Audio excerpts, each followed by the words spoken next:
Mulamwa ahusika katika ajali ya barabarani, amshukuru Mungu kwa kuwaokoa. Swahili Online News. Mchekeshaji maarufu na mtangazaji wa zamani wa redio Mulamwa amezua taharuki mitandaoni baada ya kufichua kuwa amehusika katika ajali ya barabarani. Tukio hili linajiri muda mfupi baada ya drama ya mtandaoni kati yake na aliyekuwa mpenzi wake, Ruth K, iliyotikisa mitandao kuanzia Alhamisi, Juni 19. Kupitia mitandao ya kijamii, Mulamwa alichapisha picha za gari lake aina ya Mercedes-Benz, akionyesha uharibifu mdogo uliosababishwa na ajali hiyo.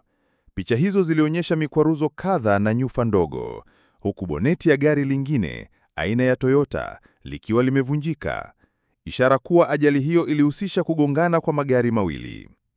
Akisimulia kuhusu tukio hilo, Mulamwa alisema ajali hiyo ilitokea ghafla, lakini kwa neema ya Mungu hakuna aliyejeruhiwa. Namshukuru Mungu kwa ulinzi wake.